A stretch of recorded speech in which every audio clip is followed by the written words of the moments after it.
Welcome to See the World with Wii. Hello, everyone. On April 4th, 1975, 45-year-old Zhang Zhixin, a beautiful woman driven to madness, was about to be taken to the Dawa execution ground in Shenyang's Dongling district to be shot. Before the execution, prison guards called her to the office, forced her to the ground, placed a brick under the back of her neck, and slit her windpipe. She struggled desperately and cried out with all her might, but soon she could no longer make any sound. In extreme agony, she bit off her own tongue, but they still inhumanely cut her throat, inserted a 3-inch long stainless steel tube into her windpipe, and then sewed the wound shut with thread. Female guard Chen Xiaojin, watching all this from the side, couldn't help but scream and fainted on the spot. Why would they commit such a cruel act against a woman so heartbreakingly beautiful and too weak to pose any threat? What exactly were they so afraid of? Before her death, Zhang Zhixin was an officer in the propaganda department of the Liaoning Provincial Party Committee. In 1968, she revealed to a colleague that she couldn't understand many things about the Cultural Revolution and was reported by that colleague. Soon after, the Liaoning Provincial Propaganda Department sent her to the Panjin Cadre School for Study and Reform. The cadre school set up a special task force to subject her to struggle sessions. At a struggle session, Zhang Zhixin stated that forcing herself to call truth a mistake was impossible, and she would never surrender. To live, one must be upright and honorable, not servile or submissive. She also questioned the targeting of Liu Shaoqi and other officials during the Cultural Revolution, arguing against the cult of personality around Mao Zedong. On September 18, 1969, Zhang Zhixin was arrested and imprisoned on charges of counter-revolution. In prison, she maintained her innocence, insisting that not only were Lin Biao and a gang of 4 guilty, but Mao Zedong had also made leftist errors. She wrote that Mao Zedong's errors were mainly seen since the Great Leap Forward, failing to follow objective laws and exceeding objective conditions on certain issues. By emphasizing continuous revolution while ignoring the stages of revolutionary development, problems, flaws, and mistakes arose in revolution and construction, especially during the 3 years of hardship and the 3 Red Banners period. Zhang Zhixin also spoke about Mao Zedong's mistakes during the Cultural Revolution. In May 1970, she was sentenced to death by Liaoning authorities for opposing Chairman Mao and Comrade Yuanxin, and for trying to exonerate Liu Shaoqi. The sentence was later commuted to life imprisonment with forced labor in Shenyang prison. Zhang Zhixin still did not yield in prison, shouting slogans like "Down with Mao Zedong." For this, she suffered inhuman torture. Guards used wire to clamp her tongue and mouth, stuffed her mouth with a mop, handcuffed her hands behind her back, made her carry an 18-pound iron hammer, and put her in shackles. Her hair was pulled out, and she was repeatedly raped and gang-raped by male prisoners. She eventually lost her mind. On February 26, 1975, the Liaoning Provincial Committee held a meeting to re-examine Zhang Zhixin's case. 17 people attended, including Mao Zedong's nephew, Mao Yuanxin. Mao Yuanxin said, "She got life, but she's still reactionary. She's clearly unrepentant. Even in prison, she's frantic and criminal. Letting her live another day just means more counter-revolution. Just kill her." With those words, Zhang Zhixin's death sentence was decided. After her rehabilitation, Mao Yuanxin denied saying "just kill her." He only said he bore some responsibility for her death. Regarding the throat-slitting order, neither CCP officials nor Mao Yuanxin have ever given a direct response. In Zhao Chupeng's article, "Keep an Eye on the Person Who Slit Zhang Zhixin's Throat," he describes her tortures as echoing brutal fascist details. Zhang Zhixin wasn't the first prisoner to have her throat cut before execution. She was the 30th or so case. From this, we can see the bloody tyranny of the CCP. Reporter Chen Yushan wrote a report in blood after Zhang Zhixin was rehabilitated. He said that in 1979, he found that slitting prisoners' throats, an innovation beyond fascist cruelty, was proposed by a forensic doctor in Liaoning following the orders of the authorities. Mao Yuanxin and other leaders in charge of Liaoning approved this punishment to defend Mao Zedong thought. A Twitter post says Mao Yuanxin ordered the throat slitting, and now his daughter is mute, and his granddaughter is also mute. As the saying goes, karma is real. The eyes of God see everything. Mao Yuanxin is the son of Mao Zedong's brother, Mao Zemin, and underground member Zhu Danhua, making him Mao's nephew. He was born on February 14, 1941, in Urumqi, Xinjiang. Back then, Mao Zemin didn't just help Mao Zedong with finances, he was also his political pawn. After Mao went to the Jinggang Mountains, he abandoned Yang Kaihui for a new lover, He Zhejian. To prepare for the worst, Yang Kaihui entrusted her 3 children to Mao Zemin. In 1937, while Mao Zemin was heading to the Soviet Union for treatment, the CCP sent him through Xinjiang. Using the alias Zhao Bin, he served there for 2 years as the deputy and acting director of the finance department. In January 1940, he returned to Xinjiang from the Soviet Union and again served as the civil affairs director. But after the Soviet-German War began, Xinjiang's governor, Zhang suspected a Soviet CCP assassination plot and broke ties with the Soviets. CCP personnel stationed in Xinjiang repeatedly asked Yan'an for permission to withdraw, but Mao Zedong ordered them to stay put. One day in September 1942, Zhang Shikai detained Mao Zemin and over 140 other CCP members and their families working in Xinjiang, accusing them of secret activities and plotting an insurrection under Soviet direction. After Mao Zemin and the others were arrested, Moscow repeatedly asked Zhou Enlai, the CCP representative in Chongqing, to negotiate with Chiang Kai-shek for their release. But in Mao's telegrams to Zhou, he didn't say a single word about releasing those arrested in Xinjiang. Mao Zemin and the others were eventually killed. Regarding this, Young Chang, author of Mao the Unknown Story, believes this was Mao's way of inciting hatred among CCP members toward Chiang Kai-shek to prepare for full-scale civil war, and his own brother, Mao Zemin, became the sacrificial lamb. When Mao Zemin was arrested, Mao Yuanxin was only 1.5 years old. He was imprisoned along with his mother, Zhu Danhua, and spent 3 years in jail. When Mao Zemin was killed, he was only 2.5. After the CCP seized power, Mao Yuanxin stayed by the side of Mao Zedong in Zhixin. After Mao Anying's death, Mao Zedong tried his best to groom Mao Yuanxin to be his successor. He sent Mao Yuanxin to the Harbin Military Engineering Institute, aiming for him to build his own military base at this training ground for high-ranking officers. But Mao Yuanxin was a typical playboy who only cared about having a good time. During his 6 or 7 years in the Northeast, not only did he fail to build a military base, but he also offended many high-ranking generals. In 1968, Mao Zedong made an exceptional appointment, naming the 27-year-old Mao Yuanxin as the first political commissar of the Shenyang military region, leading the military control committees of the 3 northeastern provinces. Mao's plan was to use the Northeast as the strategic rear for establishing a Mao dynasty. Shortly after the Cultural Revolution broke out, Mao Yuanxin took the lead in organizing the Red Rebel Group at the Harbin Military Engineering Institute. Soon he used it as a core to form the Hailantiang Red Rebel Revolutionary Committee, serving as its leader. Public records show that besides the Zhixin case, Mao Yuanxin was directly involved in planning large-scale political persecutions during the Cultural Revolution, such as the cleansing of the class ranks. The most typical case is the death of Zhao Guangyan's family of 3.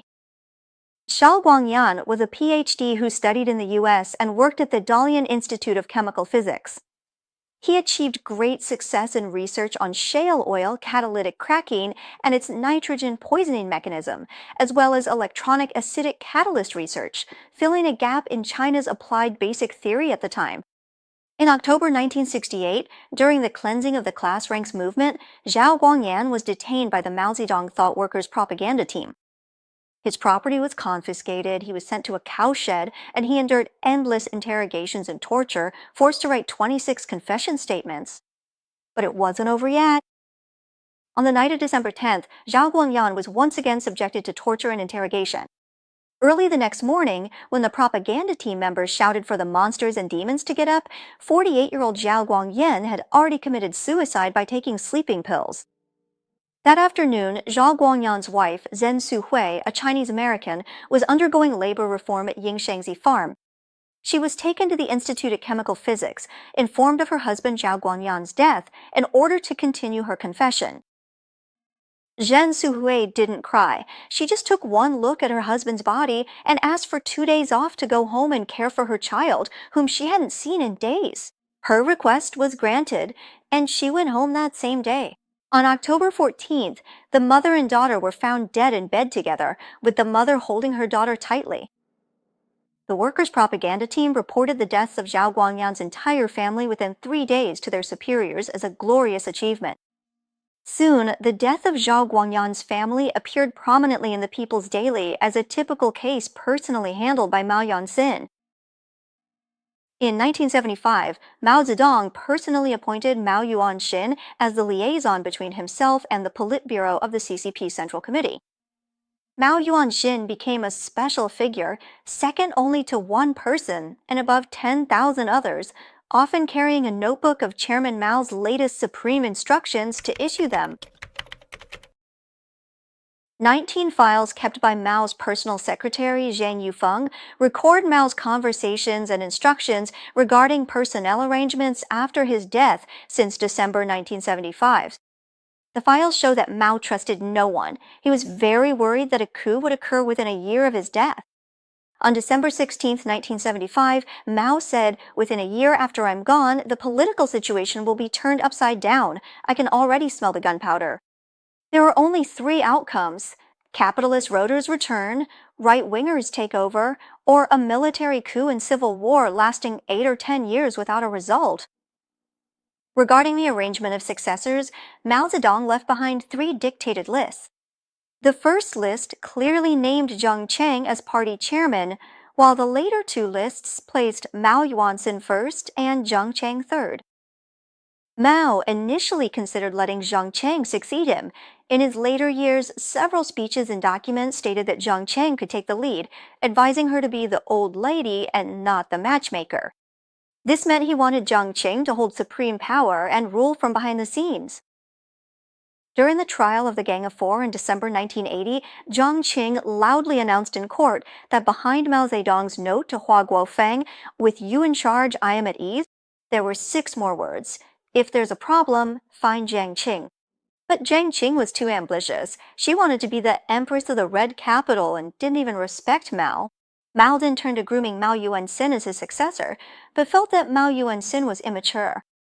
When the Tiananmen incident occurred, Mao was restless and constantly asked Mao Yuanxin about the situation outside. Mao Yuanxin asked Mao whom he was considering for the succession. Mao said Zhang Changqiao. Mao Yuanxin said Zhang Shunqiao was too devious and didn't have the people's support. Mao asked for Mao Yuanxin's opinion. Mao Yuanxin said letting Hua Guofeng succeed him was better than Zhang Shunqiao. Later, Mao Yuanxin kept taking credit, saying he was the one who recommended Hua Guofeng to be chairman.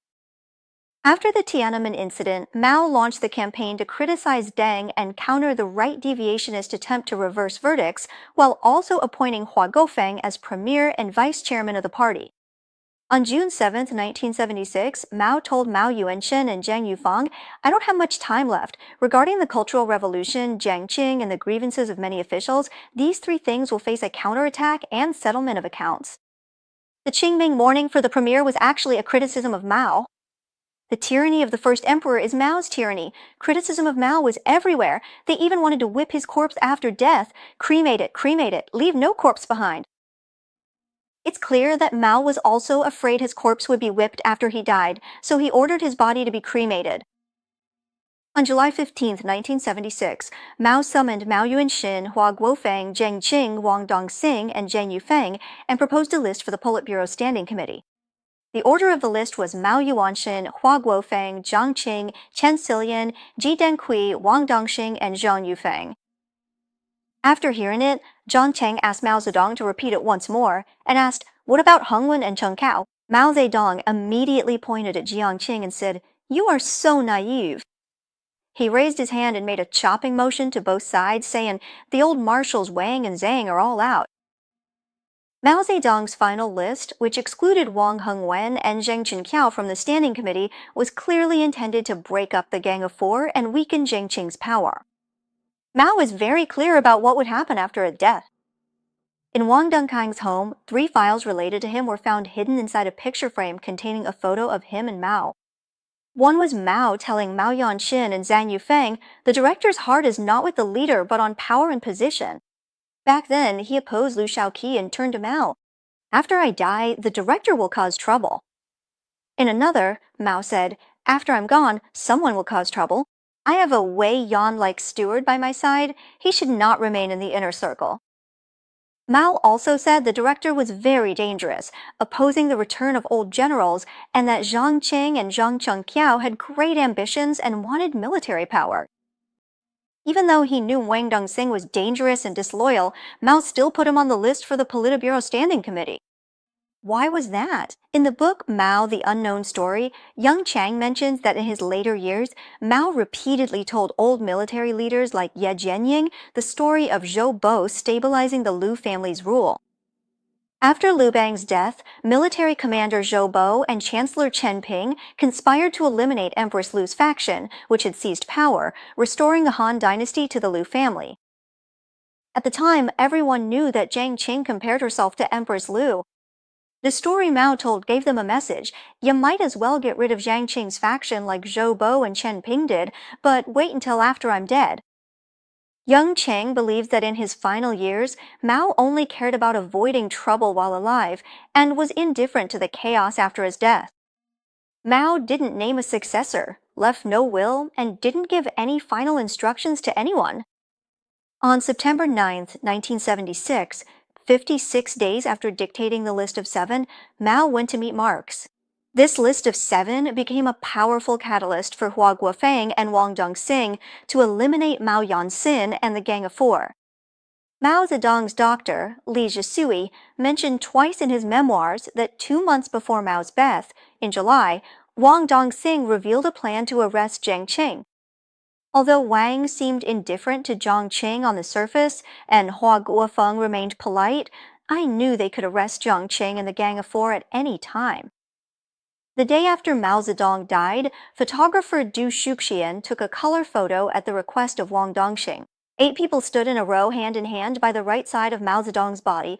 They were Wang Dongxing, Chen Silian, Yao Wenyun, Mao Yuanxin, Hua Guofeng, Zhang Qing, Wang Hongwen, and Zhang Qinqiao. Some interpret that Hua Guofeng and Wang Dongxing took this photo to appease Zhang Qing and Ma Yuanxin, preventing a coup. 5 of the 7 on Mao's list for the Politburo Standing Committee, Mao Yuanxin, Hua Guofeng, Jiang Qin, Chen Silian, and Wang Dongxing, were present, seemingly signaling they'd follow Mao's orders to include them. Ji Dengqi and Zhang Yufeng weren't there because Hua and Wang thought they weren't important. What mattered were Mao Yuanxin and the Gang of Four. On October 6, 1976, Hua Guofeng, Wang Dongxing, Ye Jianying, and others joined forces to arrest Mao Yuanxin and the Gang of Four. In 1986, the court tried Mao Yuanxin and sentenced him to 17 years in prison. Even with Mao Zedong's backing, Mao Yuanxin couldn't escape the cycle of karma. Alright, that's all for today's history story. See you next time.